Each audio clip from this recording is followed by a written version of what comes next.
Hi குட்டீஸ்! எப்படி இருக்கிறீங்க? சாப்பிட்டாச்சானே? நல்ல பிள்ளையா? சம்மதா? சாப்பிட்டீங்களா? Super very good. நாளைக்கு அம்மா நான் சொல்லியும் ஸ்வீட்ஸ தர சொல்றேன். ஓகே? எனக்கு கலக்கிட்ட நல்லா தூங்குனீங்களா? இல்லையா? எனக்கு கேட்கல. வாவ்! நல்லா தூங்குனீங்களா? சூப்பர். இன்னைக்கு உங்களுக்கு நான் சொல்லப் போகும் கதை என்னன்னு தலைப்பு சாதாரணமா தெரியிற விஷயங்கள் தான் நமக்கு பெரிய புதையலா இருக்கும்.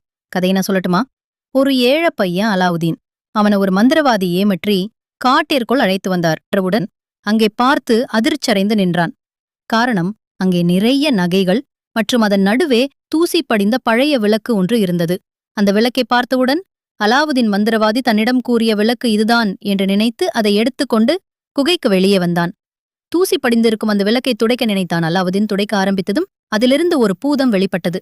அந்த பூதம் அலாவுதீனை பார்த்து, "என்ன வேண்டும் எஜமானரே?" என்று கேட்டது. அலாவுதீன் ஆச்சரியத்தில் உறைந்து போனான். "இந்த விளக்கிலிருந்து என்னை விடுதலை செய்ததால் நான் உங்களுக்கு அடிமை" என்று கூறியது. மேலும் பூதம், "அலாவுதீனிடம் உங்களுக்கு என்ன வேலை செய்ய வேண்டும் என்று கூறுங்கள், நான் உங்களுக்காக செய்கிறேன்" என்று கூறியது. குழந்தைகளே, இந்த கதையிலிருந்து நீங்க என்ன தெரிஞ்சுக்கிட்டீங்க? நீதி. சில சமயம் சாதாரணமா தெரியிற விஷயங்கள் தான் நமக்கு பெரிய புதை